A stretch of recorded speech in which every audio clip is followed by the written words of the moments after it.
राधा वल्लभ श्री हरिवंश। राधा वल्लभ श्री हरिवंश। वृंदावनेश्वरी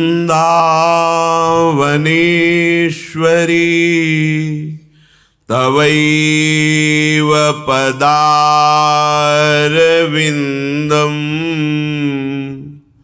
प्रेमामृतैकमकरन्द रसौघपूर्णम्। हृद्यर्पितं मधुपते स्मरतापमुग्रं निर्वापयत् परम शीतलमाश्रयामि। निर्वापयत् परम शीतलमाश्रयामि। राधा राधा राधा राधा राधा।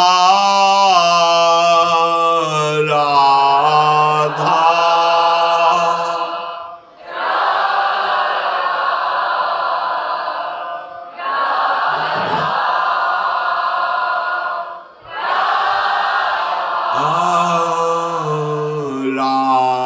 राधा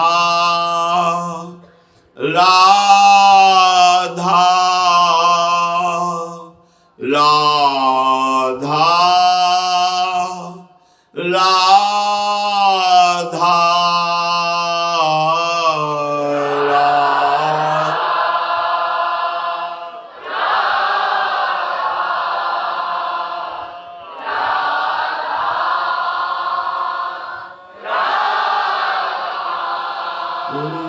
राधा राधा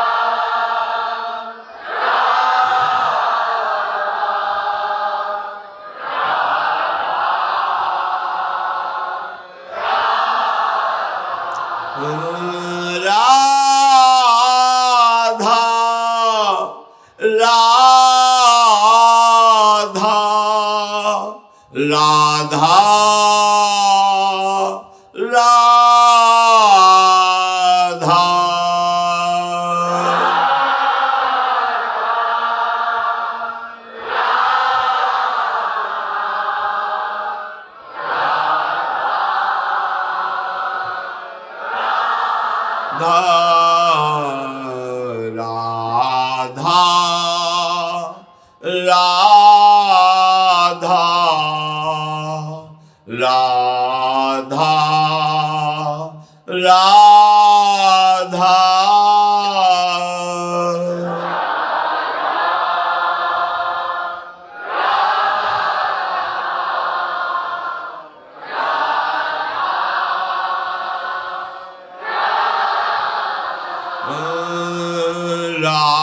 राधा राधा राधा राधा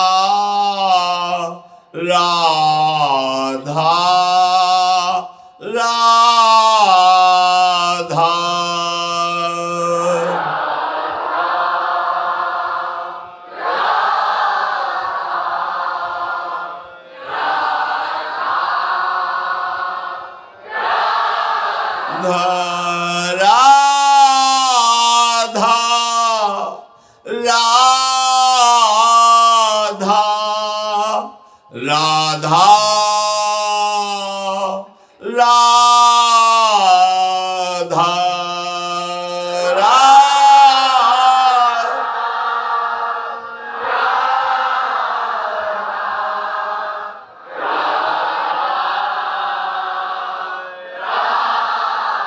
राधा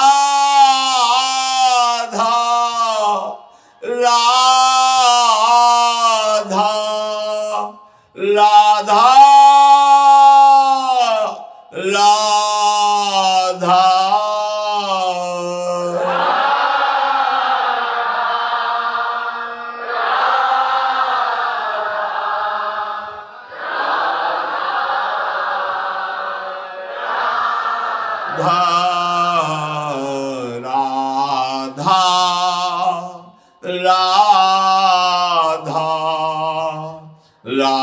राधा राधा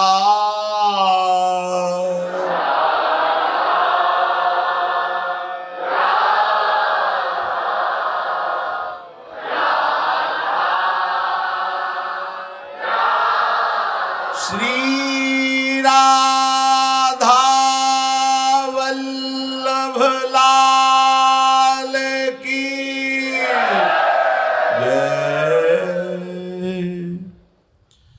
परम सच्चिदानंद घन आनंद समुद्र प्रेम समुद्र ज्ञान वैराग्य भक्ति ऐश्वर्य अनंत शक्तियों के स्वामी प्रभु श्री कृष्णचंद्र जी कृपा करके ऐसा अमृतमय उपदेश कर रहे हैं। यदि हम श्रद्धा विश्वास पूर्वक श्रवण करें, एकाग्र बुद्धि से महत्व भाव रखकर मनन करें और अपनी धारणा बना लें, अर्थात अपने जीवन में आचरण में उतारें, तो इसी जन्म में भगवत प्राप्ति हो जाए, जो अत्यंत आवश्यक है। मनुष्य जन्म में ही हम भगवत साक्षात्कार कर सकते हैं। बिना भगवत साक्षात्कार किए दुख सुख लाभ हानि राग द्वेष जय पराजय जन्म मृत्यु आदि ये जो बड़े दुखद द्वंद्व हैं, हम इनसे मुक्त नहीं हो पाएंगे। संचित क्रियमाण प्रारब्ध, हम इनके भोगों से नहीं बच पाएंगे। बार बार जन्म मरण क्लेश अशांति दुख, कैसे कैसे संसार में दुखों की रचना है। स्वयं में हम राग द्वेष करके अपना पतन करते रहते हैं। हमें आचरण सुधार कर आनंद में डूबना है, ये हम भूल जाते हैं और हम दूसरों की निंदा स्तुति करने में अपने साधन पक्ष में जो लगाने के लिए समय मिला है उसको नष्ट करते रहते हैं। अज्ञान की हद हो गई। एक बुरा कर रहा है और आप बुरा देख रहे हैं, और एक बुरा कह रहा है आप बुरा सुन रहे हैं। ये चारों की एक ही गति होगी। समझ में नहीं आ रहा है। जो समय हम ये व्यर्थ दर्शन व्यर्थ भाषण व्यर्थ चिंतन व्यर्थ क्रियाओं में लगा रहे हैं, यही यदि हम प्रभु में लगा दे तो इसी जन्म में हमें महासुख मिल जाए। जो हम चाह कर रहे हैं सुख, ये तो बड़े निंदनीय अल्प और नाशवान हैं। तुम जानते ही नहीं कि सुख किसे कहते हैं। बस इतना ही हमारी धारणा बन चुकी है कि खूब रुपया पैसा शरीर स्वस्थ हो सुंदर स्त्री हो आदि आदि या सुंदर पति हो आदि आदि, बस इतना ही सुख। और भगवान इसे कह रहे हैं दुखालयम अशाश्वतम। तो तुम्हारा अनुभव तुम्हें गलत मार्ग में ले जा रहा है। बहुत जन्मों से यही हम सब भोग रहे हैं कर रहे हैं, फिर भी विश्राम नहीं मिला। अब तो चेत जाओ, भगवत कृपा से सत्संग मिल गया है। अब तो विवेक जागरण करके सावधान हो जाओ और प्रभु का आश्रय ले लो और निरंतर नाम जप करो। स्वयं प्रभु कह रहे हैं ये जो मैं तुम्हें बताने जा रहा हूं, ये राज विद्या है, अर्थात समस्त जानकारियों में सबसे बड़ी जानकारी है। अगर ये जान गए तो कुछ जानना बाकी नहीं रहेगा। क्या? हम प्रभु के हैं और सिर्फ प्रभु हमारे हैं। प्रभु के आश्रय के बिना हम दुखों से निकल नहीं सकते। प्रभु के भजन के बिना कोई भी सृष्टि में पैदा नहीं हुआ कि हमको सुखी कर सके। ये बात मान लीजिए तो तुम्हारा भटकना बंद हो जाएगा। स्वयं प्रभु कह रहे हैं, राज विद्या राजगुरी है। ये हम बिल्कुल एकांतिक बात हृदय की कह रहे हैं। जब तक तुम मेरा आश्रय लेकर भजन नहीं करोगे, इसीलिए कहा कि जो मेरे पर दोष दृष्टि करते हैं उनको मत बताना, क्योंकि वो अश्रद्धावान दोष दर्शन करने वाले कहेंगे, कह रहे हैं और किसी का भजन न करके मेरा भजन करो, मेरा आश्रय लो। जो दोष दृष्टि करते हैं वो नहीं समझ पाएंगे। प्रभु कह रहे हैं जिनकी निर्दोष दृष्टि है वो मेरी ये बात समझ ले। मैं सबसे बड़ी बात कह रहा हूं, भगवान कह रहे हैं मेरा आश्रय लेकर के ही तुम इस जन्म मृत्यु चक्र से मुक्त हो सकते हो। दूसरा कोई उपाय नहीं। किसी की आराधना करोगे तुम्हारी कामना पूर्ति हो सकती है, लेकिन फिर क्या एक कामना पूर्ति से तुम निहाल हो जाओगे? जिस कामना की पूर्ति को तुम चाहते हो वही तुम्हें दुख देने लगेगी। एक बार भगवान शंकर प्रभु के ध्यान में, श्रीहरि के ध्यान में उन्मत्त तांडव कर रहे थे। बाणासुर के मन में था कि मैं ऐसा बलि बनूं कि कोई मुझे सहज में परास्त न कर पावे, और भगवान शिव की सेवा में था। तो तालियां बजा करके वो भगवान शिव के तांडव में सहयोग करने लगा। भगवान शिव प्रसन्न हुए और अंतर की उसकी बात जानकर कहा, जाओ तुम्हारे 1000 भुजाएं हो जाए, शास्त्र बाहु हो जाओ, अपार बल तुम में जागृत हो जाए। ऐसा हो गया तो अब सुखी हो जाना चाहिए था ना, कामना थी ऐसी। अब तो जब अपार बल, भुजाओं में पीड़ा शुरू हुई, कोई योद्धा मिले, कामना से कामना की उत्पत्ति होती है। अब उस पीड़ा को मिटाने के लिए जिस पर्वत पर प्रहार करता चकनाचूर हो जाता। किसी को भी ललकारने में हिचकते नहीं, पर कोई सामने नहीं आता। भगवान शिव का वरदानी, वर प्राप्त किए हुए तो वैसे ही सब सर झुका देते थे कि जिस पर त्रिलोचन महादेव जी की कृपा दृष्टि, उसे कौन परास्त कर सकता है।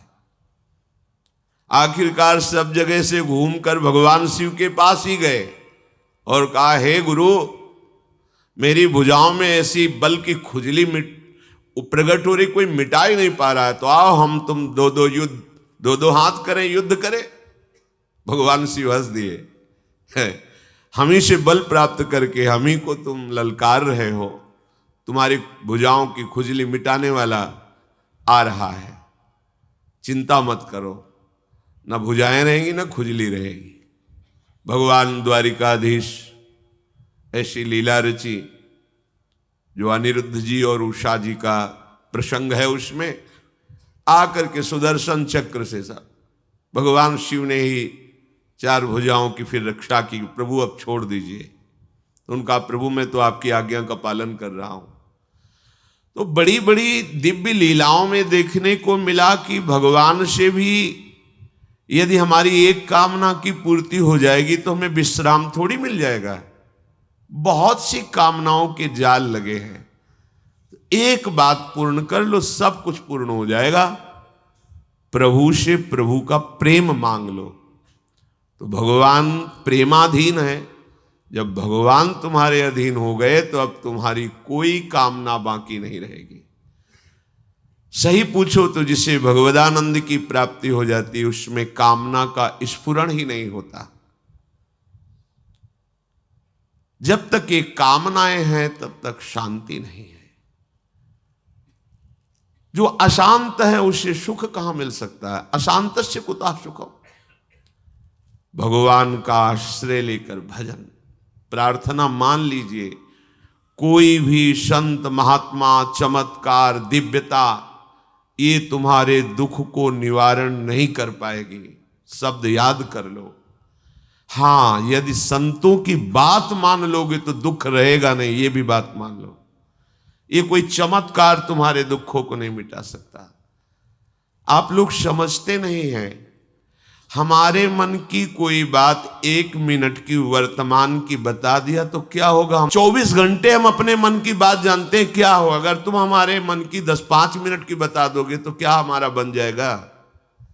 बात तो तब बननी है जब हमारे मन की चाल को तुम जानकर मन को भगवत चरणारविंद में समर्पित कर दो। अब इसमें चाह ही ना रह जाए। इसके लिए सब हाथ उठा देंगे और यही कहेंगे, हरि भजो, राम भजो, कृष्ण भजो। क्योंकि ये किसी चमत्कार से नहीं होता, ये केवल भजन से होता है। और जब तुम्हारा मन आनंद समुद्र प्रभु में लगेगा तो किसी कामना की चाह ही नहीं रह जाएगी। केवट करुणा में भगवान श्री राम के जब चरणों को प्रक्षालन कर रहा है, जे ही चरणों का स्पर्श हुआ, अति आनंद उमगी अनुरागा।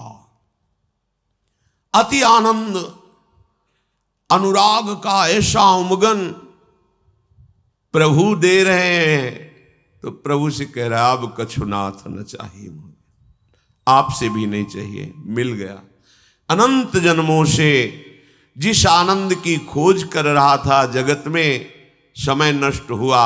हे जगदीश, आपके चरणों का स्पर्श हुआ, आज वो प्राप्त हो गया, अब कछुनाथ न चाहिए मोरे।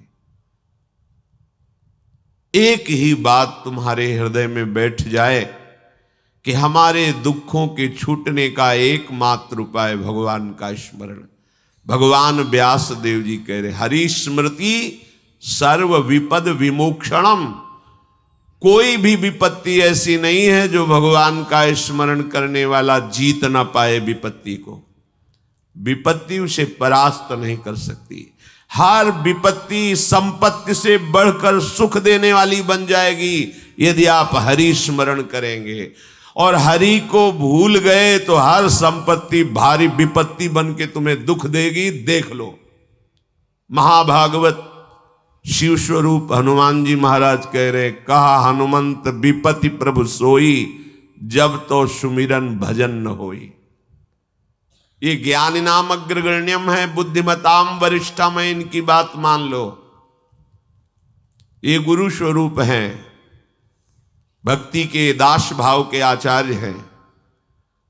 कह रहे हैं कि वही विपत्ति है, वही महान दुख में फंसा देने वाली बात है जब भगवान को भूल गए। जब भगवान की सेवा और सुमिरन नहीं होता तो कोई भी संपत्ति तुम्हें सुख प्रदान नहीं कर सकती। भगवद विमुख को यहां से लेकर ब्रह्मलोक तक कहीं सुख का अनुभव नहीं हो सकता। और भगवत स्मरण वाले को नरक में भी दुख नहीं हो सकता। इसीलिए आचार्य चरण कह रहे हैं, हरिवंश महाप्रभु, यत्र यत्र मम जन्म कर्म भीर नारके परमे पदे अथवा राधिकारत निकुंज मंडली तत्र तत्र हृदय में विराजताम। हे प्रियाजू, चाहे मुझे कर्म के अनुसार नरक में रखो, स्वर्ग में रखो, परम पद में रखो, इसकी मेरी मांग नहीं है।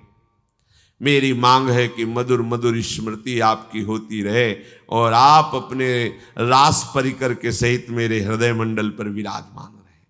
अब चाहे नरक रखो चाहे परम पद, दोनों एक ही बात है। परम पद और नरक एक ही बात हो गई, क्योंकि प्रियाजू का स्मरण चल रहा है, प्रियाजू की रूप माधुरी बसी हुई है। आज तक कहीं कोई ऐसा प्रमाण नहीं मिला कि भगवद विमुख सुखी हो गया हो, कहीं नहीं प्रमाण मिला। हम जो भोगों की तरफ लालायित होते हैं, हमारे तो माने हुए बहुत छोटे भोग हैं। इतिहास में जब पढ़ के देखते हैं कि चक्रवर्ती सम्राट और जिनकी सैया पर उर्वशी जी विराजमान है, उनको भी तृप्ति नहीं हुई, पागल होकर विषयों की तरफ भागते रहे और हा खाए।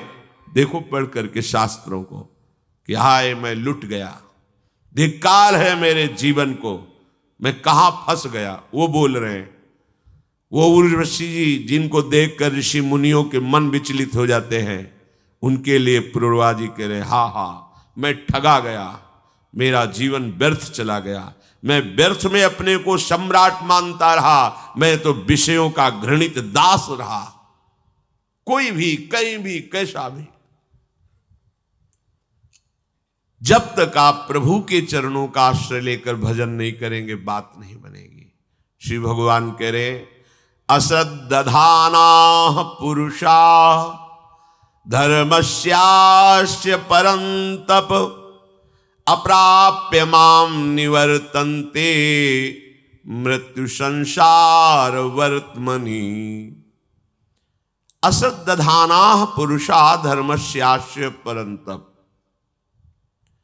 हे परम तप अर्जुन, ये जो मैं धर्म वर्णन कर रहा हूं ये बड़ा महिमामय है। देखो, भगवद आश्रय एक बहुत अमूल्य वस्तु है। साधना एक तरफ हो, भगवद आश्रय एक तरफ। बात समझो, ये समझ में जल्दी नहीं आती। भगवद आश्रय ही मोक्ष दिलाता है, भगवद आश्रय ही प्रेम दिलाता है, भगवद आश्रय ही हमें इस भवसागर से मुक्ति दिलाता है। सच्ची मानिए, आश्रय हृदय से ले लिया जाए प्रभु का, और फिर कोई विषय हमें भटका दे तो भी परिणाम हमारा मंगल ही होगा, क्योंकि प्रभु का स्वभाव है विमुख भय निमिषो न अकृपा जब चितये तब वैसे। बड़ी ये बात जो सूरदास जी महाराज के पद में है, ये हृदय को लूट लेने वाली बात है। प्रभु का आश्रय लिया और कुछ समय भजन किया, फिर विमुख हो गए, तो ऐसा नहीं कि प्रभु अकृपा कर देंगे।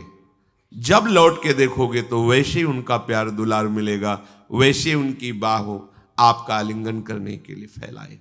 आ जाओ, तुम मेरे हो। विमुख भये निमिषो न अकृपा जब चितये तब वैसे। कई बार बताया, ये विश्वास के लिए कहते हैं कि इस धर्म की परम महिमा है।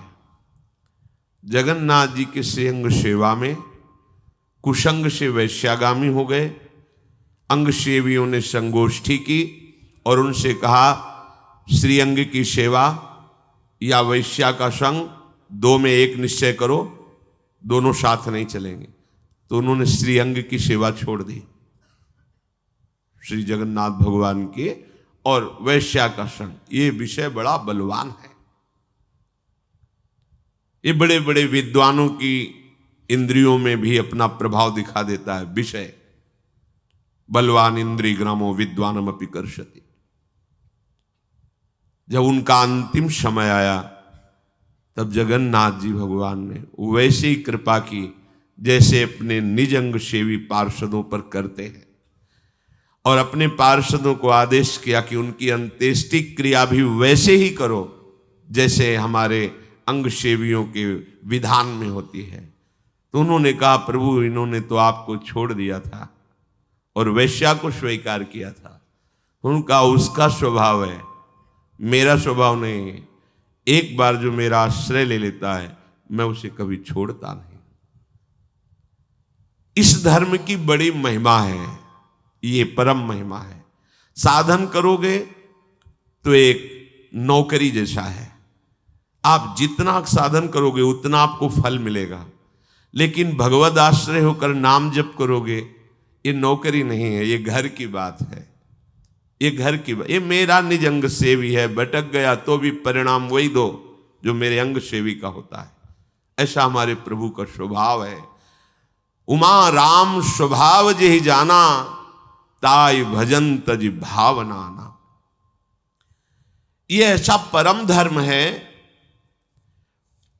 कोई भी इस धर्म में चलने वाले को परास्त नहीं कर सकता।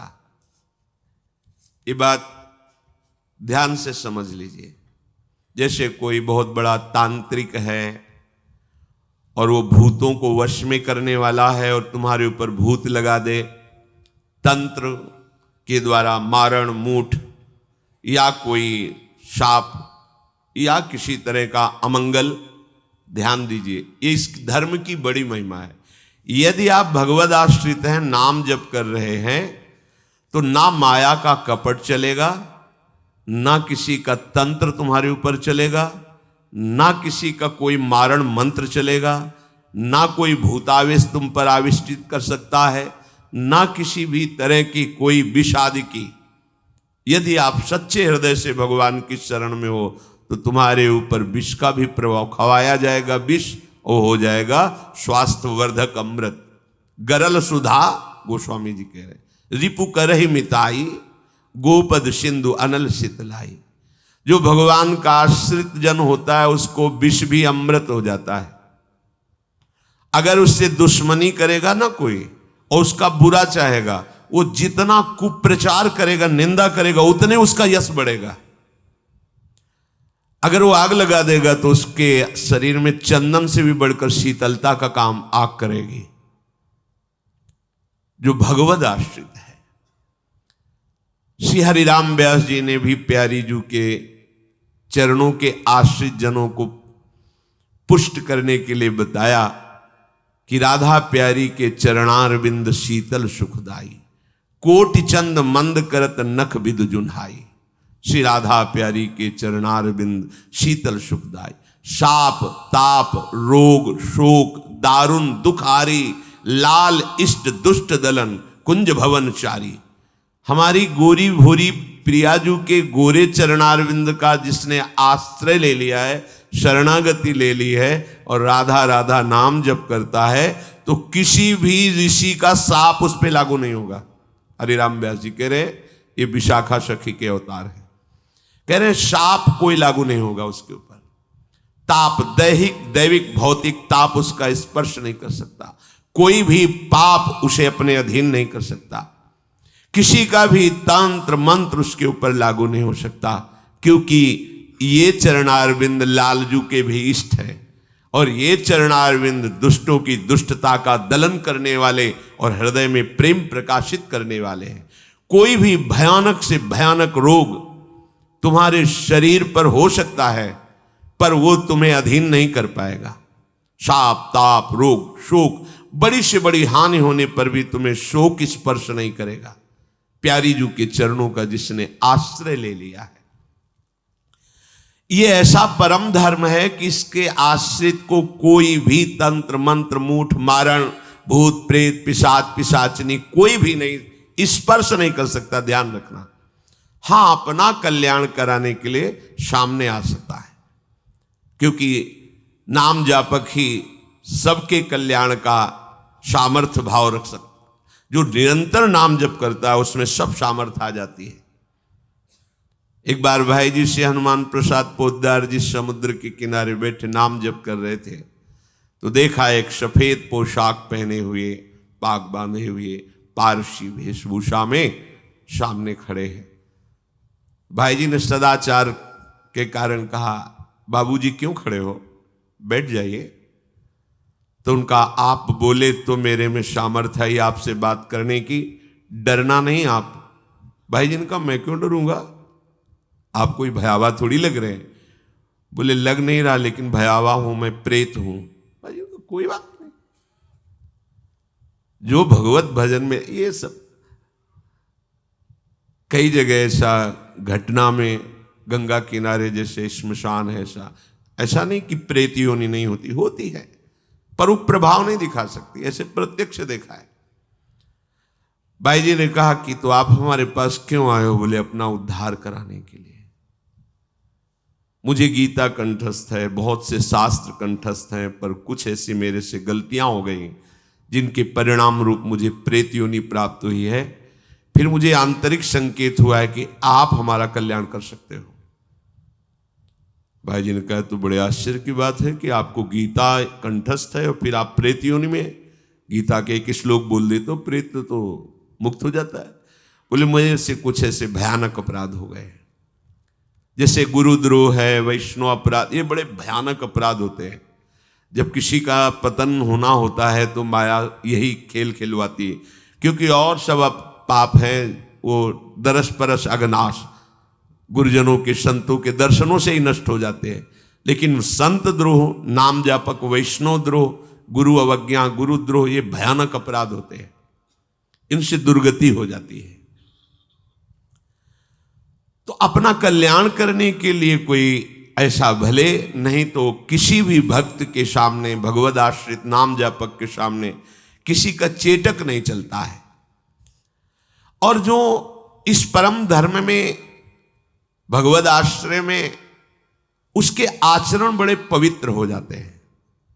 लक्षण है इसके, क्योंकि भगवद आश्रय लेने वाला भगवद विमुख आचरण कैसे कर सकता है? कैसे कर सकता है?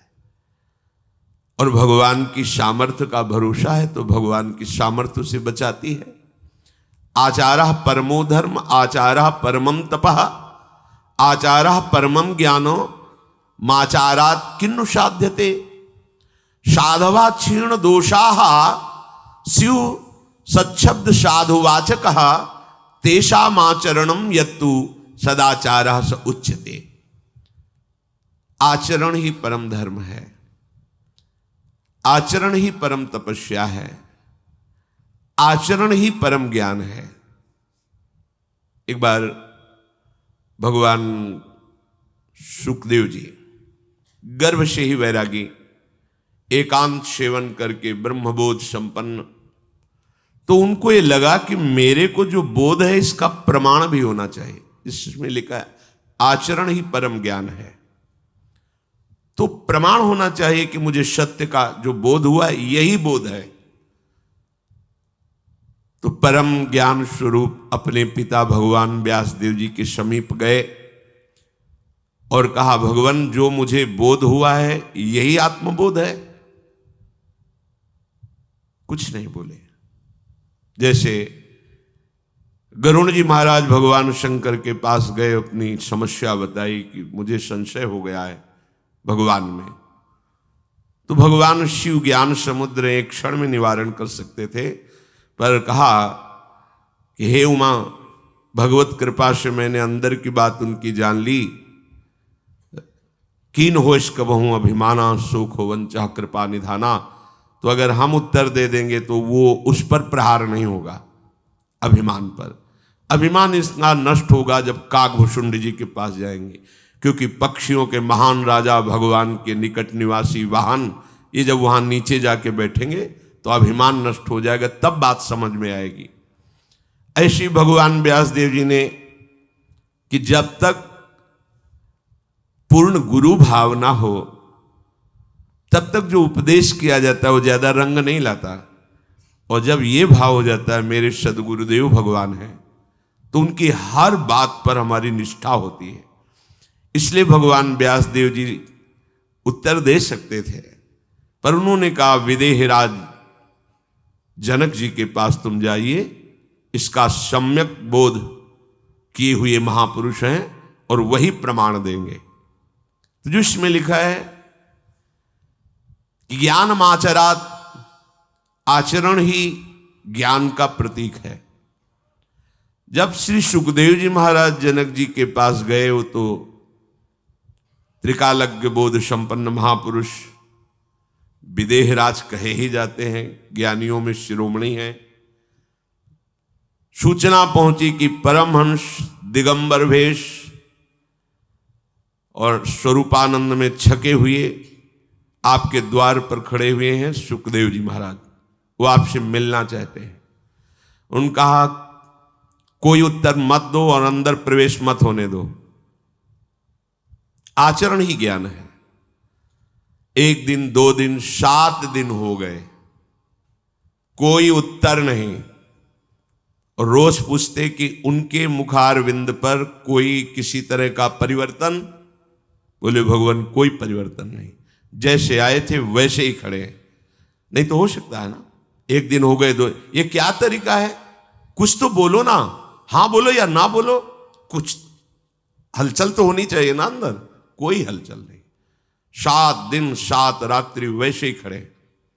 ठीक है, अंदर ले लो, महल में ले जाओ और नवीन नवीन युवतियों से कहो कि इनकी सर्वांग सेवा करें। आदेश हुआ जनक। 9 युवतियां वैसे ही दिगंबर रहते थे, स्नान करा रही हैं, उट्टन लगा रही हैं, सब सेवाएं। रोज की रोज सूचना, मुखाकृति पर कोई फर्क, बोले भगवान कोई फर्क नहीं, रात दिन 9 युवतियां सेवा कर रही, कोई फर्क नहीं, 7 दिन 7 रात्रि वहां व्यतीत हुई, कोई फर्क नहीं, अब लाओ।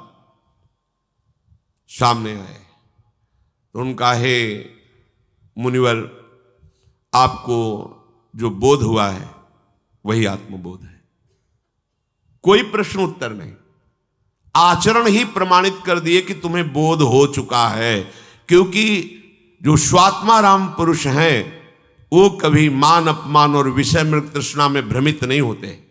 नहीं, स्वात्मारामम विषय मृग तृष्णाम भ्रमयति, तुम्हारा आचरण ही बता देगा तुम्हारी स्थिति क्या है। इसलिए जो भगवद आश्रित होते हैं उनके सारे दोष भजन से नष्ट हो जाते हैं। आचरण उनके परम पवित्र और प्रमाणित होते हैं, शास्त्र प्रमाणित होते हैं। सदाचार, विनम्रता, पवित्रता, ये तो साधु के स्वभाव में होता है, भगवद आश्रित के स्वभाव में होता है। यदि वो साधु वेश रखे है और आचरणहीन है तो ये पाखंड है।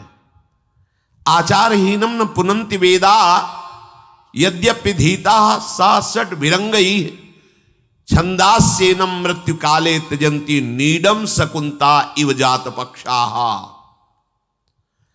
6 अंगों के सहित पूरा वेद पढ़े हो, सब शास्त्र कंठस्थ हो, पर आचरण भ्रष्ट हो तो मृत्यु काल के समय उसका सारा का सारा शास्त्र ज्ञान ढक जाएगा और वो नीच योनियों को प्राप्त होगा। जैसे पंख निकल आने पर पक्षी घोंसला छोड़ देता है, ऐसे ही आचार भ्रष्ट का अंतिम समय सारा ज्ञान विज्ञान स्मृति नष्ट हो जाती है और दुर्गति को प्राप्त होता है। आचरण ही, चरित्र ही प्रमाणित करता है कि तुम भगवदाश्रित हो या विषयाश्रित हो। इसमें एक बात सूक्ष्म समझनी होगी। एक साधुता के मार्ग पर चल रहा है, उसमें फिसलन हो सकती है, क्योंकि वो मार्ग में चल रहा है, अभी साधु बना नहीं है। मतलब भेष धारण कर लिया है, उस मार्ग का पथिक है, पर चल रहा है अभी। जो पहुंचा हुआ है उसकी ये स्थिति होती है, जो चल रहा है वो फिसल सकता है। इसीलिए इस फिसलन में गुरु का हाथ पकड़ के चला जाता है, अर्थात गुरुदेव की आज्ञा पर चला जाता है। नहीं, कब हम फिसल जाएं, कहां फिसल जाएं, इसका कोई भरोसा नहीं होता। इसलिए गुरुदेव की आज्ञा पर जो रहता है तो फिसलन होती ही नहीं। जैसे जहां फिसलन होती, नुकीला डंडा हो, तो ऐसे गुरुदेव के वचनों का आश्रय लेकर इस मार्ग पर चला जाता है। आचारहीन की कभी शुभ गति नहीं होती। शुभ गति व्यभिचारी। एक बहुत बड़े विद्वान पूज्यपाद सिवड़िया बाबा जी के समीप आए। थोड़ी देर वार्ता में खूब श्लोक बोलते रहे संस्कृत के। बाद में पूछा, बाबा आप बता सकते हो मेरी गति क्या होगी? तो बाबा ने कहा दुर्गति। सभा भी लगी हुई थी। अब वो एकदम, तो उनका, बाबा आप ऐसे कैसे कह सकते हैं कि दुर्गति होगी? तो बोले, जिस तुम दोष से युक्त हो उसमें दुर्गति ही होती है। अब आगे नहीं पूछा किस दोष से युक्त है, क्योंकि त्रिकालज्ञ सर्वांतर्यामी पद को प्राप्त महापुरुष ऐसे देखते हैं जैसे टीवी में आप सीरियल देख रहे हो। जो व्यभिचार दोष से युक्त है उसकी शुभ गति नहीं हो सकती। आचरणहीन को भ्रष्ट होना ही पड़ता है सतमार्ग से। जो भगवत उपासक होता है उसके आचरण बड़े पवित्र होते हैं। इसलिए कई बार सत्संग में कहा है कि जब काशी में एक संत भगवान में ले गए जज स्वामी के पास, बड़े सिद्ध महापुरुष थे ज्ञान के, वो बड़ी अलौकिक उनकी लीलाएं होती, ऐसे जोर से कलाई पकड़ा और अंग्रेजी में बोले थे वो कि जिसका चरित्र, बाद में अर्थ बताया था जो ले गए थे, जिसका चरित्र पवित्र है भारत में विश्व में उसी की पूजा होती है, और जिसका चरित्र हीन हो गया हमारे यहाँ उसका कोई अस्तित्व नहीं होता।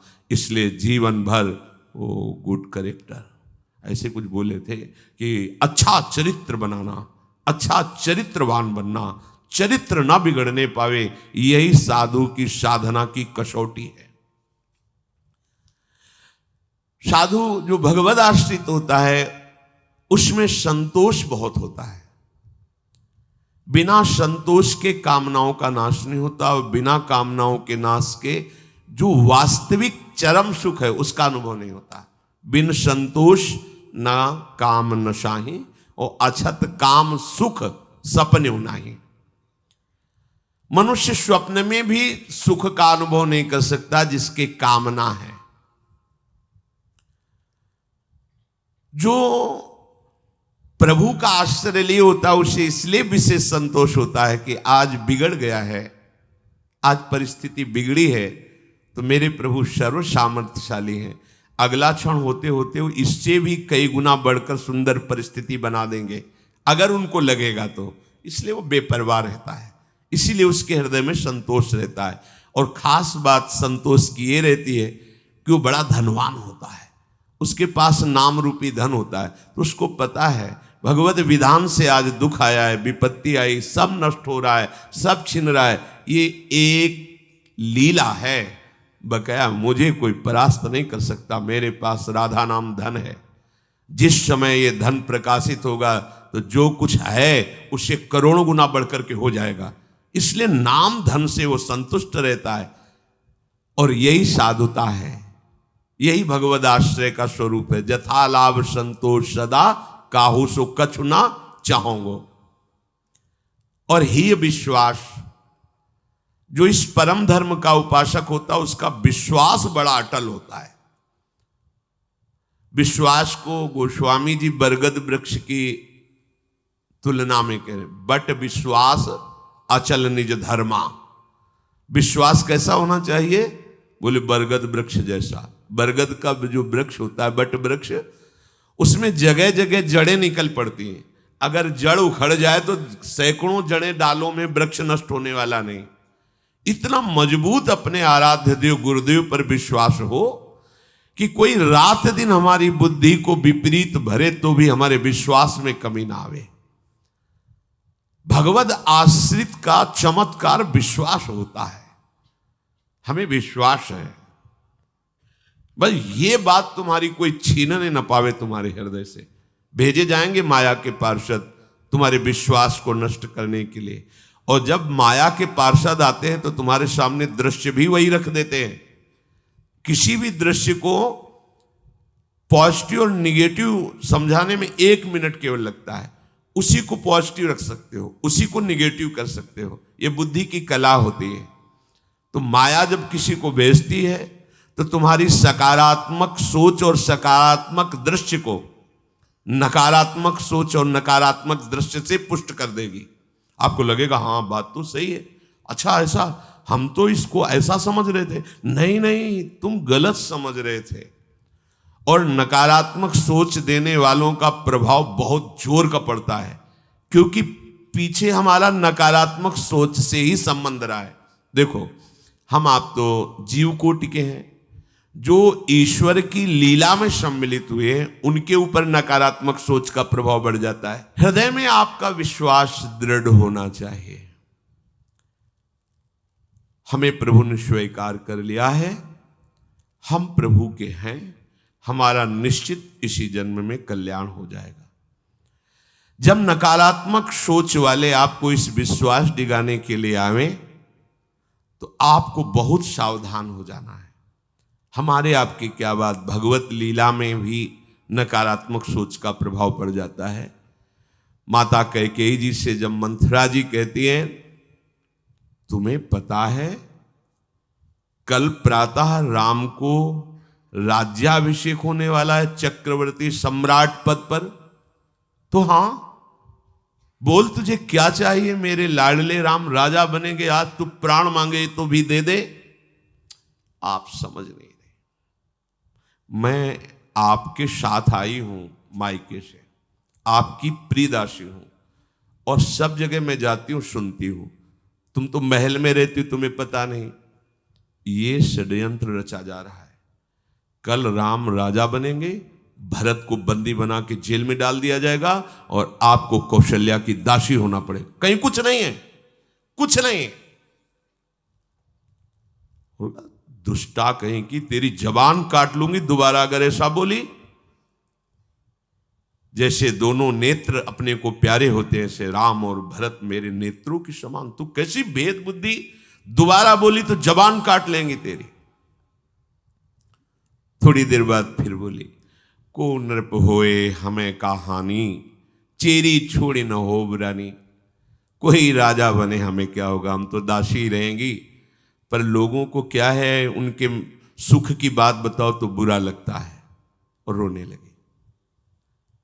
कह के अच्छा बैठ, पास बैठ, निजी दासी है, क्या तू कहना चाहती? मैं सही कह रही, तुम्हारा बड़ा अमंगल है, तुम्हारा बड़ा अहित है राम का राज्याभिषेक होने पर। सही बात, महल की बात बता रही हूं, कौशल्या की दासी बनना पड़ेगा तुम्हें। तो फिर क्या कर सकती हो? तुम्हारे पास वरदान है ना, महाराज ने कहा था। हाँ है तो मांग लो ना, यही अवसर है। क्या मांगू? राम को 14 वर्ष का वनवास और भरत को राजगद्दी। आ गई बात समझ में, आ गई समझ में। कहां सुबह महामंगल होने वाला था त्रिभुवन का, भगवान राम राजा बनने वाले थे, और कहां सुबह तापस वेश विशेष उदासी, 14 वर्ष राम नंगे पैर भगवान को वनवास। दशरथ जी का प्राण त्यागना, स्वयं सहित कौशल्या जी का वैधव्य होना, महान कष्टों की वर्षा हो गई। ये नकारात्मक सोच ऐसा नहीं कि तुम्हारी बुद्धि को न बदल दे, बहुत इसमें पावर है, क्योंकि ये सब माया के रचे हुए यंत्र हैं। इसलिए इस परम धर्म के मार्ग में चलने वाले उपासक का विश्वास दृढ़ होना, नहीं कुछ भी हो जाए प्राण समर्पित कर दिया। अब एक बार प्राण समर्पित है, जो होगा देखा जाएगा। राधा राधा राधा, कदम पीछे नहीं हटाना। निष्ठा विश्वास प्रतिपल हमारा बढ़ता रहे। इस मार्ग के उपासक को अपने आराध्य देव में विशिष्ट भाव रखना है। अपने आराध्य देव, जैसे जब हमसे तत्व रूप में पूछा जाएगा तो सर्वत्र मेरे आराध्य देव हैं। यह हमारे आराध्य देव का सगुण निराकार रूप है, सगुण निराकार रूप है।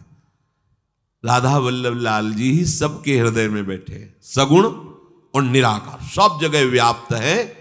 आकार दूसरे हैं पर वो सब जगह व्याप्त है। लेकिन जब भावरूप से पूछा जाएगा तो निकष कुंज ठाढ़े भय, भुजा परस्पर अंश, श्री राधा वल्लभ मुख कमल निरख नैना।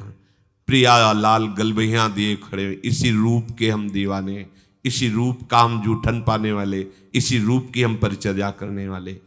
तो अव्यक्त रूप से मेरा प्रभु सर्वत्र विराजमान है, इसमें संशय नहीं। चाहे क्रूर हो, पापी हो, नीच हो, सबके हृदय में मेरा प्रभु विराजमान है। पर जब संगोष्ठी होगी, सेवा होगी, प्रसाद पाएंगे, जयकार करेंगे, तो केवल राधा वल्लभ लाल का नाम जपेंगे तो केवल इनका, कीर्तन करेंगे तो केवल इनका, ध्यान करेंगे तो केवल इनका। अन्य भगवान के रूप, भगवान के नाम, भगवान की बात मंगलमय है, पर मेरी आराधना का स्वरूप अनन्य, मेरे आराध्य रसना कटो। तो अपने आराध्य देव में विशिष्ट भाव, इससे आगे कोई नहीं, ऐसा दृढ़ भाव। अपने आराध्य देव से बढ़कर के कभी कहीं भी हमारी श्रद्धा नहीं होनी चाहिए। क्योंकि अगर थोड़ा भी आराध्य देव में लघु भाव हो जाएगा तो आपकी उपासना बाधित हो जाएगी। आराध्य देव में तभी ऐसा विशिष्ट भाव होता है जब गुरु वचनों में रति हो, आराध्य देव के विशिष्ट भाव की प्राप्ति गुरुदेव के वचनों से होती है। गुरु के वचनों में प्रेम और विश्वास होना आराध्य देव में विशिष्ट भाव पैदा करता है। बिना इसके आराध्य देव में विशिष्ट भाव रूपी सिद्धि प्राप्त नहीं होती। गुरु के वचन प्रतीति न जेहि सपने सुगम न सुख सिद्धि ही। जो गुरु के वचनों में विश्वास नहीं करता उससे स्वप्न में भी न सुख मिलता है न साधना की सिद्धि होती है। गुरु गदित वचन शिष्य सत्य अति दृढ़ प्रतीति गाढ़ो गयो। गुरु के श्रीमुख से निकले हुए वचन को सत्य मानकर विश्वास पूर्वक दृढ़ता पूर्वक पकड़ ले तो बस बात बन गई। बड़ा चमत्कार प्रकट हो जाता है। एक बार एक शिष्य जो निरंतर सेवा में गुरु जी की रहते थे, जब ये फसल का समय आता है तो साल भर के लिए अन्न भिक्षा से मांग लाते थे और गुरु की सेवा में रहते। तो भिक्षा मांगने के लिए 10-15 दिन तो लग ही जाते थे। तो कई शिष्यों के साथ वो निकले तो गुरु जी ने कहा, जाओ एक बात कहनी थी, हमारे हृदय में थी, पर ये तुम विचरण करके आ जाओ, भिक्षावृत्ति करके, फिर हम तुम्हें बताएंगे जो आज्ञा। विचरण करके आए तो आश्रम में भीड़ लगी थी। विमान में गुरुदेव का शरीर पधराया जा चुका था। उन्होंने पूछा क्या हो गया? बोले आपके गुरुजी पधार गए। ऐसा नहीं हो सकता। गुरुदेव ने कहा था कि तुम लौट के आओगे तो तुम्हें हम एक बात अपने हृदय की बताएंगे। ऐसा कैसे हो सकता है? उनको तो पधार गए, विमान पे विराजमान। गए, प्रणाम किया और कहा, गुरुदेव आपने कहा था कि आप भिक्षा करके विचरण करके वापस आओगे तो एक बात बताएंगे। तो सरकार आ गए हैं, बात बताओ। चेतना जागृत हुई और विमान से उठकर बैठ गए और कहा, बेटा हम यही कहना चाहते थे कि जैसी तुम्हारी अपार श्रद्धा और विश्वास हमारे ऊपर है, ऐसे ही सब संतों पर करो। सब संतों की सेवा हमारा ही स्वरूप मानकर करो। सब संतों के सामने नमन हो, सब संतों पर विश्वास रखो, ये भगवान का स्वरूप है। तो कहा, गुरुदेव इसके लिए प्रमाण के लिए आपको कुछ दिन रुकना पड़ेगा। अब हम 1 वर्ष आप जैसी ही संतों की सेवा करेंगे और फिर आप जब कह दोगे कि हाँ ठीक है, फिर आप जैसी इच्छा हो आपको, आप हमें अपने समीप रखो या आप प्रियालाल के समीप जाओ, आप परम स्वतंत्र हैं, पर 1 वर्ष आपको रुकना पड़ेगा इस उपदेश को प्रमाणित करने के लिए। 1 वर्ष और गुरुजी रुके, 1 वर्ष बाद फिर पधारे। ये चमत्कार निष्ठा में प्रकट होता है, गुरु वचन पर प्रतीति। यदि हमारे हृदय में थोड़ा भी गुरु वचनों पर संशय रहेगा तो हमारा भाव प्रभु तक नहीं पहुंच पाएगा। इसीलिए किसी की उपासना में दिव्यता नहीं झलक पाती, क्योंकि गुरु के वचनों में मनमानी वचन मिलाए जाते हैं। जैसा बोला वैसा, तो कहते हमारी सामर्थ्य नहीं, तो गुरु अल्पज्ञ है क्या, अज्ञानी है क्या? वो ऐसा आदेश कर ही नहीं सकते जो आप नहीं कर सकते। और अगर वो आदेश कर दिए, आपकी निष्ठा है, तो आप में वो सामर्थ्य जागृत हो जाएगी। आप करके तो देखो, आप उस पर चल के तो देखो।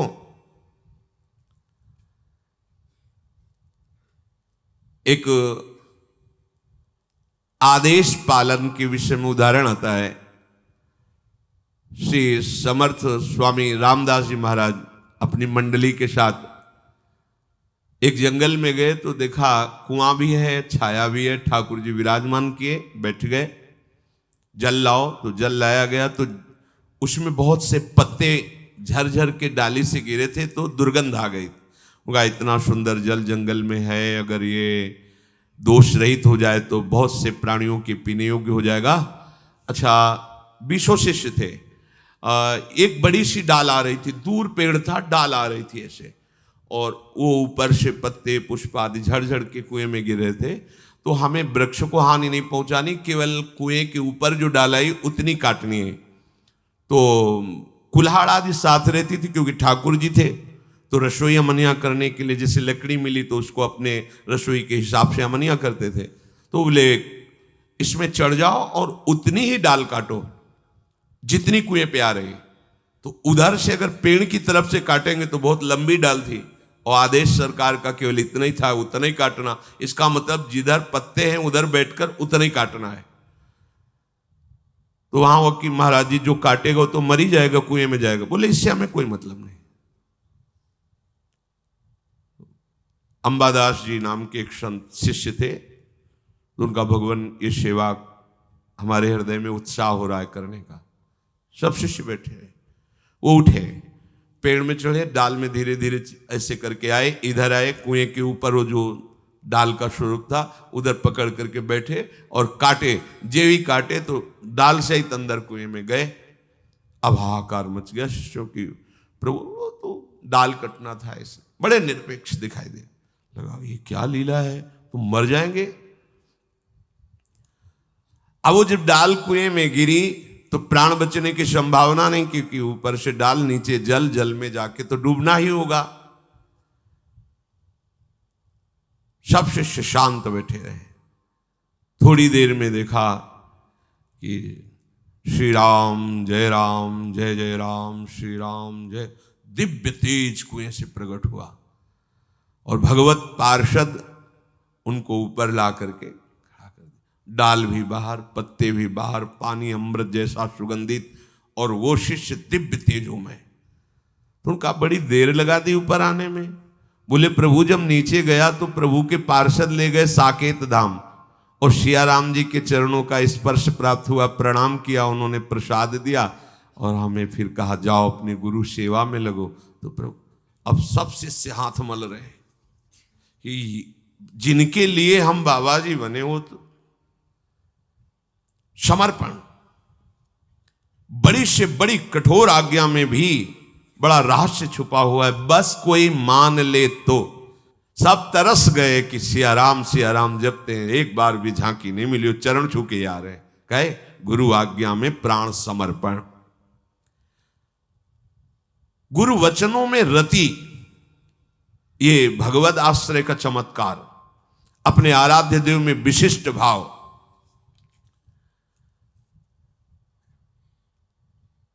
जिसने भगवान नाम को और भगवद आश्रय को स्वीकार कर लिया उसे कभी कहीं भी कोई डिगा नहीं, और उसके सामने छल कपट नहीं चल पाएगा।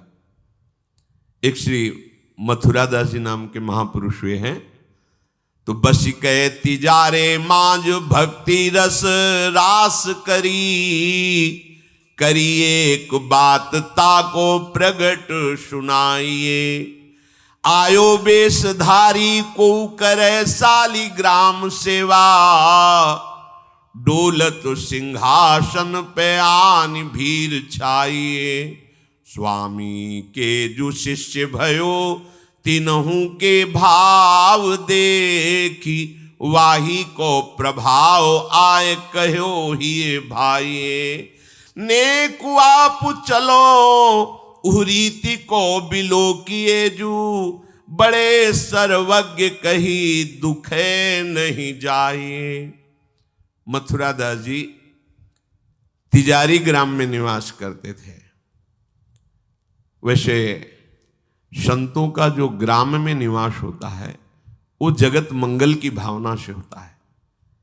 किसी भी गांव में जहां जो संत वास्तविक भगवत प्रेमी रहते हैं वहां से भिक्षा लेकर उनको निष्पाप करते हैं, शिक्षा देकर के भगवत प्राप्ति कराते हैं, क्योंकि उनके श्रीमुख से नाम कीर्तन भगवत चर्चा होती ही रहती है।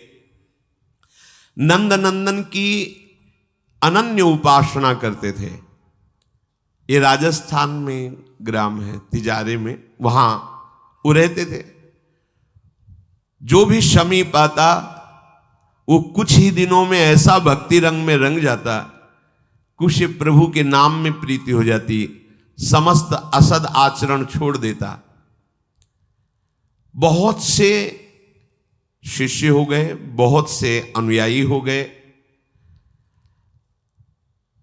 पर जो वास्तविक भजन नहीं करते हैं, भेष धारण करके संत का ठग वृत्ति रखते हैं, उनका अलग प्रभाव होता है, वो ज्यादा दिन चलता नहीं है। हम कहते हैं नाम घोष से क्या नहीं हो जाएगा, नाटक करने की क्या जरूरत है। अरे हम प्रभु के बहुत बड़े प्रिय दास हैं, तो जो कुछ चाहिए प्रभु अपने आप देंगे। काहे किसी के आगे नाटक करे, छल फैला। किसके आगे? जो बेचारे हैं, ये सब मारे हुए हैं कर्मों के, भोग वासना से जल रहे हैं, और तुम भगवत पार्षद हो करके बात बनी नहीं। तो एक उसी नगर में उनका प्रभाव सुनकर भेषधारी, जो बहुत बड़े तांत्रिक थे, मारण आदि का प्रयोग करने में बड़े सफल थे, पर भेष साधु का रखे हुए थे, अपना प्रभाव दिखाने के लिए वहां उस गांव में पहुंचे। पहचानना बड़ा कठिन होता है, साधु और वेशधारी दोनों में पहचान बहुत कठिन होती। जब तक आप साधु नहीं हो तब तक आप साधु को नहीं पहचान सकते हो, क्योंकि जो वेशधारी स्वांग करेगा वो साधु से भी अच्छा करने की चेष्टा करेगा, क्योंकि स्वांग कर रहा है ना, तो बड़े बड़े भ्रमित हो जाते हैं। दर्शन भक्त अनूप, सेवक जी ने लिखा है, पर रूप न शोभित प्रीति बिनु, और प्रभाव उनका ऐसा भरम भटकत भूप, बड़े बड़े राजा भ्रमित होकर उनके शिष्य बन जाते हैं। वेश का ऐसा प्रभाव है। इसीलिए भगवत रसिक जी ने एक पद में लिखा है, भेषधारी हरि के उर शाले। जो वेश केवल बनाया है रुपया पैसा के लिए, भोगों के लिए, हमें तो लगता है नहीं बनाना चाहिए, और काम कर लेना चाहिए, क्योंकि इसमें शुद्ध संतों को गालियां पड़ती हैं, शुद्ध भगवत मार्ग के पथिकों का अपराध बनता है, जिससे तुम कुल परंपरागत नष्ट हो जाओगे। जो वेश धारण करके संतों को गालियां दिलाते हैं, कुल परंपरागत नष्ट हो जाएंगे। क्योंकि जैसे आपकी श्रद्धा है किसी संत वेश पर, और आपकी श्रद्धा टूटी, गलत आचरण हुआ, तो आप ही कहोगे सब ऐसे संत होते हैं, ऐसी गालियां दोगे, ऐसा अपराध करोगे, उसका मूल कारण वो बना वेशधारी, इसलिए उसका सर्वनाश होगा। तुम्हारा तो पतन हो ही गया, उसका सर्वनाश हो जाएगा। भगवत ऋषि जी ने जहां भगवत महिमा, संतों की महिमा लिखी है, वहां एक दो पद ये भी लिखे हैं कि वेशधारी हरि के उर शाले। वेश जो केवल कपट वेश बनाए हैं, वो भगवान के हृदय में बड़ा दुख पैदा करते हैं, क्योंकि दासत्व तो भगवान का ही लिए है ना। बोले ये लोग दंभी लोभी कपटी नट से शिष्णोदर को पाले। शिष्ण कहते हैं जनेन्द्री को, उदर कहते हैं रसेंद्री को। उदर का संबंध रसेंद्री से, मतलब रसेंद्री के स्वाद से पेट भरते हैं, और जनेन्द्री भोग के लिए लालायित रहते हैं। पर ये भेष धरे होते हैं भगवान के दासत्व का, साधुता का। बोले गुरु बने घर घर में डोले, नाम धनी का बेचें, परमारथ सपने नहीं जाने, पैसा नहीं को खींचे। कंठी जेबे में रहती है, घर घर में जाकर के कंठी बांधना, रुपए लेना, फसाओ फसाना। परमार्थ खुद नहीं पता, स्वप्न में नहीं जानते कि परमार्थ किसे कहते हैं। परमार्थ का ककारा नहीं आता, और लाखों कंठिया बांध के अगर एक एक देगा तो 1 लाख तो हो ही गए ना, बढ़िया है। हमने तो आज तक ऐसे साधु कभी एक नहीं देखे जो साधु रहे हैं। वैसे खुद और दे ऐसे देखा है, ऐसे करते नहीं। पैसे देने वाले का आदर कभी साधु के यहाँ नहीं होता। अगर आदर हो रहा है तो साधुता में कच्चाई है। धनी, अभिमानी, पदाधिकारी, पैसों वालों का आदर साधु के यहाँ नहीं होता। अगर होता है तो कच्चाई है, सच्चाई नहीं है। सच्चाई होगी तो जान रहा है कि जिसके द्वारा भेजा गया है, हम उसको देख रहे हैं। तेरे को क्या दे, तेरे को लग रहा है तो हमने एक बार कसम खवाई थी, 3 बार कहा था तुम्हें तुम्हारे आराध्य देव की कसम है, अगर ऐसा लगता हो कि यहाँ तुमसे पोषण होता कभी मत देना, क्योंकि हमें पता है हमारा भरण पोषण हमारे गुरु से होता है, आचार्य से होता है, इष्ट से होता है। जिसने सृष्टि बनाई वो तुमसे सहयोग नहीं लिया है, अकेले बना लिए। तो हमारा भरण पोषण करने के लिए तुम्हारे जैसे को निमित्त बनाने की जरूरत नहीं है। वो तो तुम्हारे सौभाग्य उदय करने इसलिए निमित्त बना दिया। नहीं, वो ऐसे भी जो स्वर्ण का पहाड़ है 4 लाख योजन का, कितने सुनार लगे उसको बनाने में है? अरे वो एक क्षण में सब कर तुम अकर तुम अन्यथा कर तुम। इसके लिए खोए रतन फिरत जे घर घर कौन काज ऐसे जिए, हरिवंश चंद्र जी महाराज कह रहे। इसके लिए भटकना पड़े कि कोई मुझे धन दे दे, कोई मेरा चेला बन जाए तो मुझे भोग सामग्री समर्पित करे, तो इसका मतलब अभी परमार्थ का पता नहीं है। और कबहू को वक्ता होए बनी बैठे, कथा भागवत गावे, अर्थ अनर कछु नहीं भाषे, पैसल ही को धावे। श्लोक क्या कह रहा है, उसका भावार्थ क्या है, उसका रहस्यार्थ क्या है, अनुभव कुछ नहीं है। बस कबहू कवे हरि मंदिर में सेवाएं करे निरंतर बासा, भाव भगत को भेद न जाने पैसन ही की आशा। नाचे गावे चित्र बनावे कहे काव्य चटकीली, साच बिना हरि हाथ ना आवे, रहनी है सब ढीली। बिन विवेक वैराग भक्ति बिन सत्य नये को मानो, भगवत विमुख कपट चतुराई सो पाखंड ही जानो। वेशधारी हरि के उसको सहन नहीं हुआ मथुरा दास जी की भक्ति का प्रभाव, हजारों लोग अनुयायी, हजारों लोग शिष्य बन गए। तो अब वो तांत्रिक था, तंत्र मंत्र का उसे बहुत ज्ञान था। श्री मथुरा दास जी जिस नगर में रहते थे वहां वो जाकर अपना नाटक शुरू किया।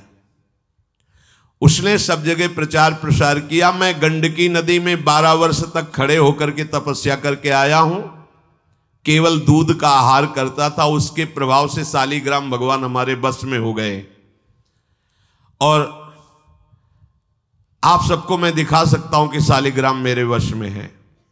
देख लीजिए, सिंहासन लाता, बाहर रखता, हजारों की भीड़, ऐसे ऐसे करता तो वो ऐसे शालिग्राम उठते और नाचते हुए ऐसे ऐसे ऐसे फिर रख जाते, फिर ऐसे ऐसे ऐसे ऐसे।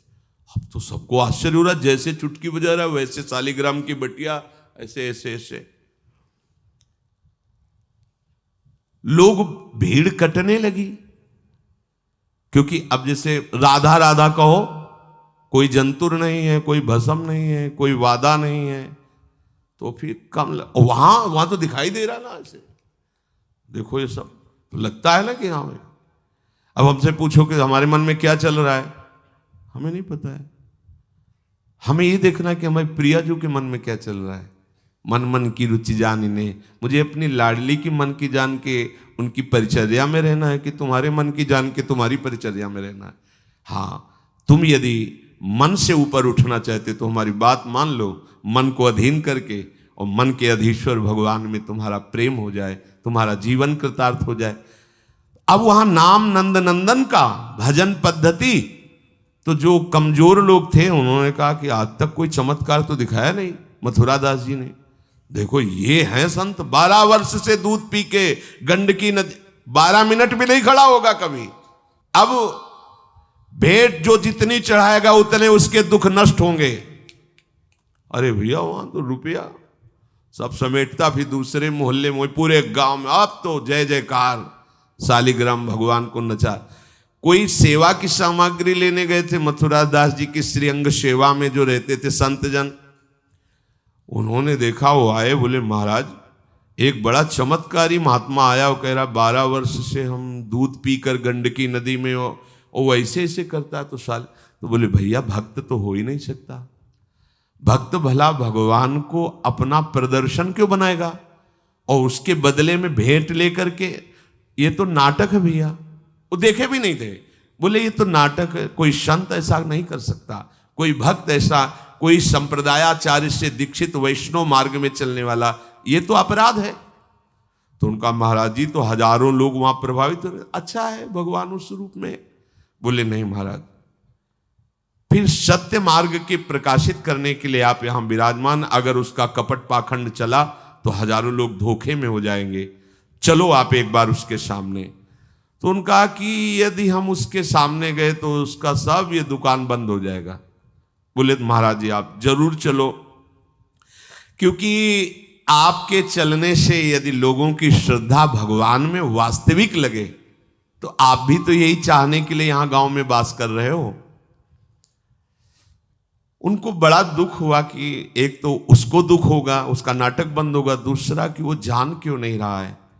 जिन भगवान को तुम नचा रहे हो, अगर वास्तविक उनके तुम सेवक बन जाओ तो तुम्हें सब कुछ प्राप्त हो जाएगा। शालिग्राम भगवान श्री हरि ही है, कोई और नहीं है।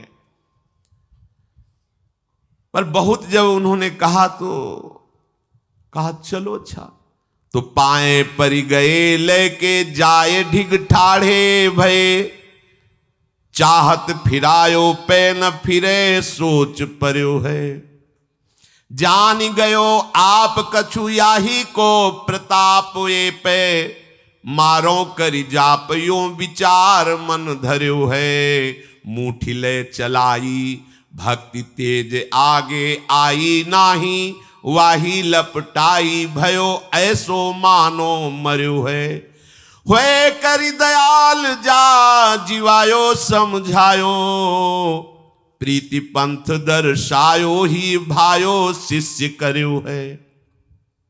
सभी शिष्यों ने चरण पकड़ करके मथुरा दास जी को मनाया कि आप वहां चले।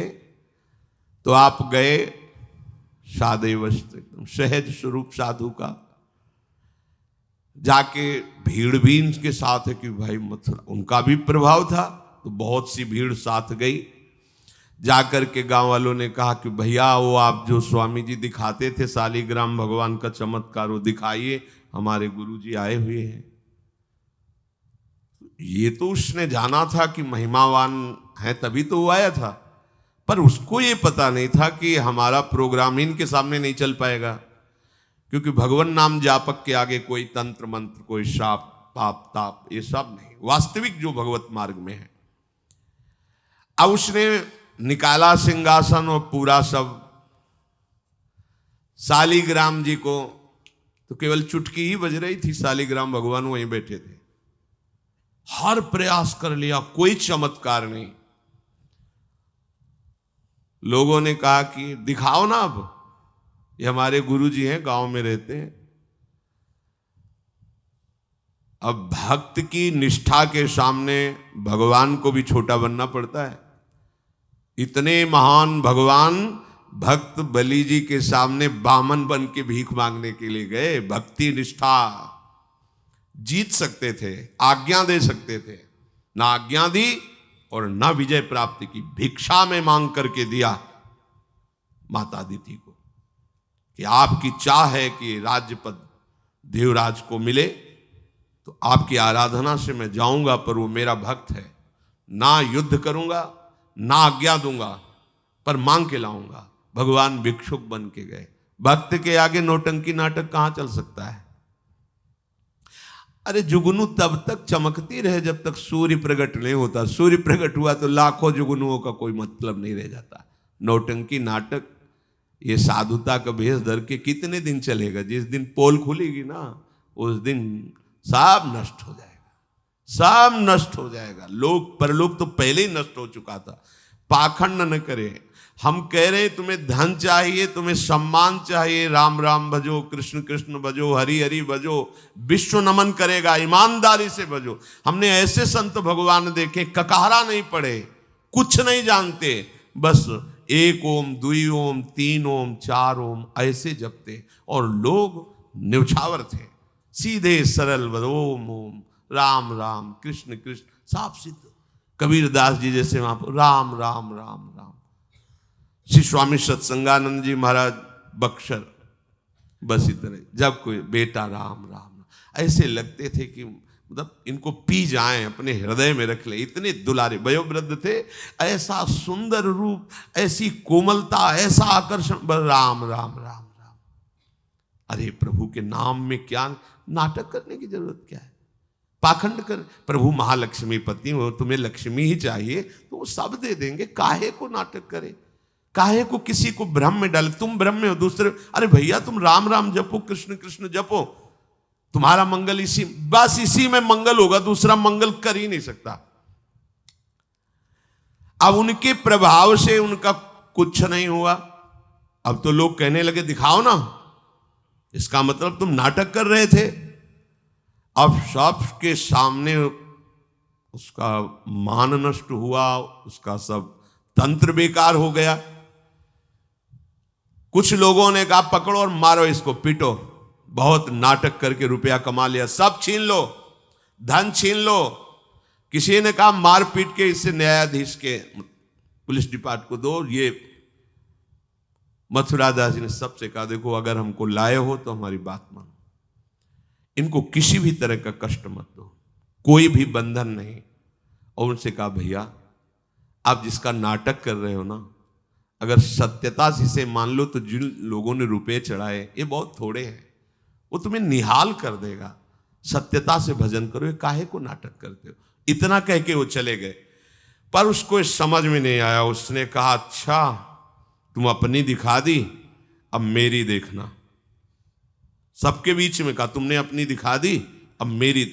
मूर्ख को समझ में नहीं आता। उसने कहा ठीक है तुमने दिखा दिया, अब कल सुबह तक तुम देखना कि मैं तुम्हारा क्या करता हूं। क्योंकि उसे मारण का प्रयोग आता था। अब ये क्रोध उत्पन्न हो जाए तो राक्षस बना देता है, और क्रोध उत्पन्न होता है कामना से, और उसकी कामना सब नष्ट हो गई ना, सब किया कराया सब माटी हो गया, क्योंकि लाखों लोग प्रभावित हो रहे थे। अब वो क्रोध के वशीभूत होकर तामसी जप करने लगा। तामसी जप होता है विनाशकारी। अपवित्र सिद्धियां उसके पास थी। पवित्र सिद्धियां भी होती है जो दूसरों का मंगल करती हैं, अपवित्र सिद्धियां होती हैं जो दूसरों का नाश करती हैं। उसने मारण विद्या का अनुष्ठान किया, जिसे देहाती भाषा में मूठ कहते हैं। आज मैं इस अभिचार से उस महात्मा का सर्वनाश कर दूंगा। भूल भूल भारी भूल। जो साधु की मीच तक है वो उसी मीच से मरता है, ये तो समझ में ही नहीं आया। सरस्वती जी को देवता और ब्रह्मा जी सब प्रार्थना कर रहे हैं कि अयोध्या वासियों की बुद्धि तो बदल दी, वापस गए। भरत जी आ रहे हैं, इनकी बुद्धि बदल दो, नहीं भरत जो कहेंगे वही राम करेंगे। तो दिमाग पलट गया है भरत की बुद्धि। अरे प्रभु का इशारा था इसलिए अयोध्या वासियों की बुद्धि बदल दी। भरत जी के विषय में सोचोगे भी तो नष्ट हो जाओगे। महाप्रेमी भरत के विषय में सोचना ही तुम्हारे लिए अमंगल हो जाएगा। और हम क्या करोड़ों सरस्वती भी हो तो भरत की भाव भरी भक्ति में बाधा नहीं पहुंचा सकती। अब उसने प्रारंभ किया बैठ करके आसन में मूठ का। एक खप्पर जैसी आकृति प्रकट होती है और उसमें जाजुल्यमान तेज होता है, और वो जहां जाएगा तो जिसके पास जाना है वहीं शुरू हो जाएगा उसका खून पोकना, नीचे से शौच द्वार से मुंह से वो खून की उल्टी आना, उसके पहुंचते पहुंचते और जहां पहुंची तो वो नष्ट हो जाएगा, मर जाएगा और वापस चली जाएगी। वहां जाके प्रमाण देगी कि हम काम कर रही हैं। वहां भक्तों ने देखा कि एक खप्पर में आग जलती हुई राउंड राउंड से गोला होता, तो जाके कहा मथुरा दास जी ये उसकी चलाई हुई मूठ है, तुम कुछ परेशान मत हो, यहां कुटिया की डेहरी में भी प्रवेश नहीं करेगी। अब वो आकर के मारण बस वहां घूम रहा है। मथुरा दास जी निकल के आए, हाथ जोड़ा, क्योंकि सब मंत्र सब सिद्धियां भगवान की, तो ना चाहे पवित्र हो या अपवित्र हो, तो उन्होंने कहा तुम सर्वज्ञ भगवान की ही शक्ति से संपन्न हो, तुम जानती हो कि हमारा कोई अपराध है क्या? अगर अपराध है तो हम बाहर निकल के आते हैं, आप हमें नष्ट कर दो। यदि अपराध नहीं है तो जिसके द्वारा किया गया उसको दंड दो। तुरंत मूठ वापस हुई, कोई मंत्र मंत्र नहीं पड़ा, तुरंत वो मारण वापस हुआ। उधर शुरू हो गया उसका खून, नीचे से ऊपर से, जैसा इनके जैसे काशी नरेश को जब पौंड्रक राजा के साथ भगवान ने उद्धार किया तो उसके लड़के का नाम था सुदक्षिण। वो पंडितों से विला बोला ऐसा मारण प्रयोग कर सकते हो कि द्वारिका को मैं द्वारिकाधीश नष्ट कर दे। मंत्र में ताकत होती, पर उनको ये पता नहीं था जिससे मंत्र प्रकट हुए भला उन पर कैसे प्रभाव चले। उन्होंने कहा हाँ, तो उनका भारी दक्षिणा देंगे। तो काशी में अनुष्ठान शुरू हो गया और प्रकट हुई कृत्या। ऐसा नहीं, मंत्रों में ताकत होती है। पर भगवान शिव ने प्रकट होकर कहा था कि जो ब्राह्मण भक्त नहीं है, जो ऋषि भक्त नहीं, उसी पर ये मारण का प्रयोग काम करेगा, अन्यथा नहीं। तो भगवान का नाम ही नमो ब्रह्मणे देवाय गो ब्राह्मण हिताय च। अब मारण कृत्यारूप रखकर द्वारिका को जलाने के लिए गई। द्वारिकावासी भागे, भगवान से कहा। भगवान ने सुदर्शन जी को आज्ञा किया, करो हिसाब। भगाते हुए कृत्या को ले गई तो कृत्या ने पहले उन ब्राह्मणों को मारा, सुदक्षिण को मारा, फिर सुदर्शन ने कृत्या को नष्ट किया और पूरी काशी में आग लगा दी। ये भागवत में वर्णन है। भगवत भक्त या प्रभु के ऊपर कोई मारण चलेगा क्या? वो मारण उसी बाबा जी के पास जो नौटंकी कर रहे थे शालिग्राम के नचा, अब तो त्राहिमाम मच गया। वो संत भगवान गए, क्योंकि पता था कि बचेगा नहीं, मंत्र का प्रयोग है। गए और भगवान नाम उच्चारण किया, कृष्ण कृष्ण कृष्ण। नंद नंदन के उपासक थे और मूठ से कहा, शांत हो जाओ। भक्त की आज्ञा का पालन हर मंत्र करेगा, क्योंकि मंत्राधिष्ठात्र भगवान का दास है। शांत हो गई मूठ और उनसे कहा, भैया देखा, तुम्हारा ही मंत्र तुम्हारे को अभी मार देता, अब सुधर जाओ। मतलब मृत्यु दशा को प्राप्त हो गए थे। संतों के हृदय में बदला लेने की कहीं कोई वृत्ति नहीं होती। संत कभी नाराज होते हैं तो उसमें मूल देख लेना आप विचार करके। आप जब अपना अमंगल करना अपना, तब वो आपसे नाराज होंगे। अगर आप उनका कोई कष्ट, वो नाराज नहीं होंगे, वो सह जाएंगे और आपका मंगल मनाएंगे। जब आप अमंगल अपना कर, तब वो डांटते हैं। अगर आप वो ये देख लें कि आप प्रहार कर रहे हो, तो फिर वो नहीं, फिर तो तुम्हारा मंगल मनाएंगे, आप उनको मारो, कभी डांटेंगे नहीं। बड़ा कोमल चित्त संतों का होता है। संतों के हृदय को केवल संत ही जान सकते हैं। अगर एक संत भगवान जा रहे थे गंगा के किनारे, तो किसी के कपड़ा फैले थे, धोबी ने दो को फैलाया था। वो तो अपने मस्ती में थे, पैर पड़ा तो वही डंडा लेके दौड़ा जो जिससे कपड़ा छाटता था। भगवान ने तुरंत सुदर्शन चक्र का स्मरण किया, फिर चक्र से कहा, अंतर्ध्यान हो जाओ। तो रुक्मिणी जी ने पूछा, प्रभु ये लीला तो किसी भक्त की रक्षा के लिए होती, फिर आपने क्यों रोक लिया? बोले, जब वो डंडा लेके दौड़ा तो महात्मा जी भी उठा पटक दिए, घूंसा चला रहे थे, तो हमने कहा सुदर्शन की जरूरत नहीं है, दोनों बराबर ही है। साधु यदि क्षमा कर दे तो होश में हो जाना, अगर वो डांट दे फटकार दे तो निर्भय हो जाना, बच गए। और अगर वो मौन होकर के क्षमा कर दे, कुछ न बोले, तो उमा क्षमा श्राप होते भारी। फिर जो मालिक हिसाब करेंगे फिर वो सह नहीं पाओगे। इसीलिए भगवत प्रेमी महात्माओं का कोई अपराध न मने, भगवान से मनाना चाहिए कि हे नाथ, मेरी कभी बुद्धि ऐसी मलिन न हो जाए कि आपके नाम जापक, आपके प्रेमी संतों के प्रति हमारा द्रोह भाव हो। भगवान का चरणामृत उतारा, शालिग्राम का उसको पिवाया और बैठा ला और कहा, देखो, जिन प्रभु की आराधना प्रभु को अधीन कर लेती है, प्रभु के धाम की प्राप्ति कराती, तुम चंद रुपयों के लिए नाटक कर रहे हो। आज से ऐसा वो चरणों में गिराओ, कहा, महाराज वास्तविक न मैं कभी 12 वर्ष गंडकी नदी में खड़ा हुआ हूं, न कभी दूध पिया हूं। मुझे पैसा कमाने का रास्ता अच्छा समझ में आया, इसलिए आज से मैं वास्तविक आपके चरणों का शिष्य बन करके भजन करूंगा, और हमारे द्वारा जो भी गलती हुई आप उसे क्षमा कीजिए। भगवान कह रहे परम धर्म है, इसमें निर्भयता है। अगर आप भगवद आश्रित हो तो किसी कवच की, किसी तंत्र मंत्र की कोई आवश्यकता नहीं। सीधे सरल बोलो, राधा राधा राधा, राधा वल्लभ शेर, कोई कुछ नहीं कर सकता। भगवान नाम में नमो नमः आदि कुछ भी ना लगे तो भी वो परम सामर्थ्यशाली है। हाँ, बस छल कपट मत करो। तुम्हें जो चाहिए, लंबे समय तक नाम जप करते रहो। नाम पहले तुम्हारे पापों का नाश करेगा। जब तक पापों का नाश करेगा तब तक तुम नाम का फल नहीं देख पाओगे। और जिस दिन वो तुम्हारे अनंत जन्मों के पापों का नाश कर पाया, फिर तुम खुद दूसरों से कहोगे नाम जपो, इसी में मंगल है। खुद कहोगे, कहीं भटकने की जरूरत नहीं। परम सत्य, परम सत्य, परम सत्य, केवल भगवान नाम ही आपके दुख को दूर कर सकता है। कोई जंतुर मंतुर, भस्म, राख, घोड़े की नाल या कुछ भी दो नौटंकी नाटक करके विश्व ब्रह्मांड में देख लो, 2-2.5 किलो तेल से क्या होगा? पूरा कैंटर ले जाओ भर करके और शनि भगवान को नहा दो, भगवान के विमुख हो तो वही तुम्हारा नाश कर देगा। और बूंद ना चढ़ाओ, राधा राधा बोलो, हाथ जोड़े खड़े रहेंगे तुम्हारी सेवा में। महाप्रभु हरिवंश चंद्र जी कह रहे, जो पे कृष्ण चरण मन अर्पित तो करी है का नवग्रह रंक। कोई तुम्हारा बिगाड़ सकता है?